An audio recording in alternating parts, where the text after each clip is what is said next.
আসসালামু আলাইকুম, welcome to technique is education. আজকে তোমাদের জন্য নিয়ে এসেছি বায়োলজি 12 অধ্যায় চট্টগ্রাম বোর্ড 2021 সালের প্রশ্নের সমাধান নিয়ে।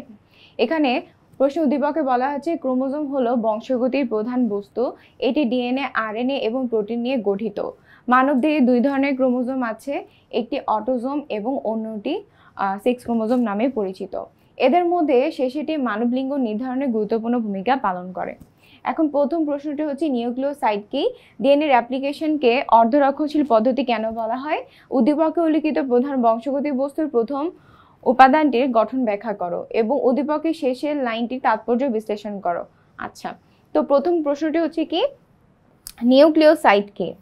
তো আমরা কি জানি যে নিউক্লিওসাইড হচ্ছে কি একোনো পেন্টোজ সুগার, তারপর হচ্ছে একোনো নাইট্রোজেনাস বেস যুক্ত হয়ে যে যৌগ তৈরি করে।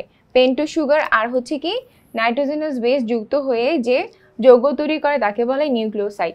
তার মানে হচ্ছে নিউক্লিওসাইডের জন্য শুধুমাত্র সুগার লাগবে আর বেস লাগবে। হ্যাঁ, শুধুমাত্র সুগার লাগবে আর হচ্ছে নাইট্রোজেনাস বেস লাগবে।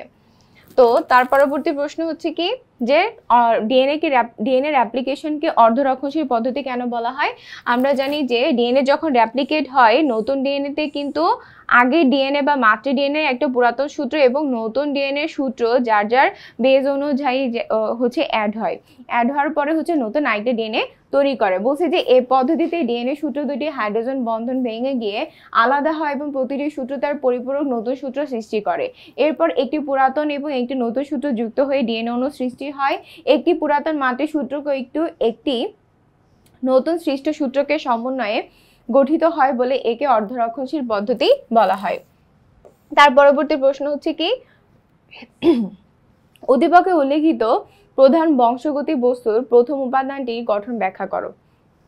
আচ্ছা, এখানে বংশগতি বস্তু হিসেবে কিন্তু অনেকগুলো দেওয়া হয়েছে, যেমন হচ্ছে ডিএনএ, তারপর হচ্ছে আরএনএ। তার মানে এই দুইটার মধ্যে হচ্ছে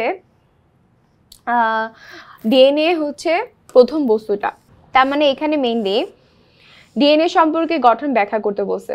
তাহলে আমরা কি জানি, ডিএনএ হচ্ছে বংশগতির প্রধান রাসায়নিক উপাদান। ডিএনএ সাধারণত দ্বিসূত্রক বিশিষ্ট পলিনিউক্লিওটাইডের সর্পিলাকার গঠন, একটি সূত্র অন্য সূত্রের পরিপূরক এবং ডিএনএ পলিনিউক্লিওটাইড দ্বারা গঠিত। একটি নিউক্লিওটাইড নাইট্রোজেনাস বেস, তারপর হচ্ছে ডিঅক্সি রাইবোজ সুগার আর হচ্ছে অজৈব ফসফেট দ্বারা গঠিত। প্রতি প্যাচে হচ্ছে 10টা নিউক্লিওটাইড থাকে এবং এই নিউক্লিওটাইডের পাশাপাশি নিউক্লিওটাইডের দূরত্ব হচ্ছে 3.4 অ্যাংস্ট্রং এবং প্রতি ব্যাচের দৈর্ঘ্য হচ্ছে 34 অ্যাংস্ট্রং আর হচ্ছে ব্যাস হচ্ছে 20 অ্যাংস্ট্রং। এবং এই সূত্রগুলো হচ্ছে নাইট্রোজেনাস বেস, এই সূত্রগুলো হচ্ছে সুগার আর হচ্ছে অজৈব ফসফেট দ্বারা গঠিত, যারা হচ্ছে ক্ষারগুলো শায়িতভাবে, আর এখানে যে ক্ষারগুলা সেগুলো হচ্ছে শায়িতভাবে সাজানো থাকে। এবং এই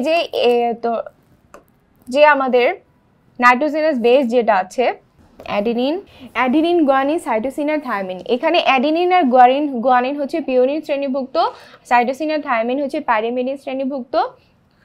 এই দুজনের উপর নির্ভরশীল। যেমন অ্যাডিনিন থায়ামিনের সাথে ডাবল হাইড্রোজেন বন্ড দ্বারা হচ্ছে যুক্ত থাকে, আর গুয়ানিন সাইটোসিন অথবা সাইটোসিন গুয়ানিনের সাথে ট্রিপল হাইড্রোজেন বন্ড দ্বারা যুক্ত থাকে। ঠিক আছে, এখন কথা হলো যে এই যে ডিএনএ এই যে এরকম দ্বিসূত্রক যে এরকম ডাবল শেপ হবে, এই ডাবল শেপ আসলে এটা কে দিয়েছে? এই ডাবল শেপ হওয়ার প্রমাণ দিয়েছে হচ্ছে ক্রিক এবং হচ্ছে ওয়াটসন 1953 সালে, এবং এই কাজের জন্য তারা পরবর্তীতে নোবেল পুরস্কার পায়। তাহলে এটা ছিল হচ্ছে ডিএনএ এর গঠন। আচ্ছা, তার পরবর্তী প্রশ্ন হচ্ছে কি যে মানবদেহের লিঙ্গ নির্ধারণে, হ্যাঁ, এদের মধ্যে শেষেরটি মানবদেহের লিঙ্গ নির্ধারণে হচ্ছে গুরুত্বপূর্ণ ভূমিকা পালন করে।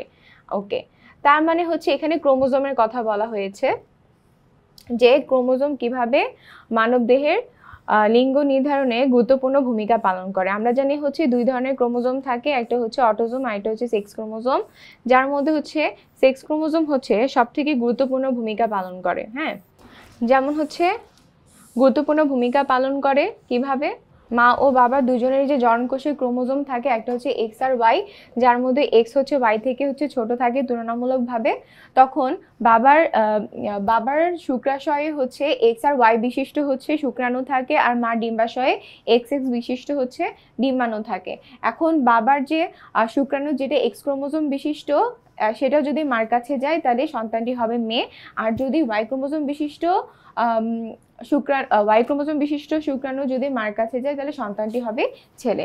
অর্থাৎ আমরা বলতে পারি যে আসলে এই ক্রোমোজোমের মাধ্যমে মানবদের হচ্ছে লিঙ্গ নির্ধারণ করা হয়।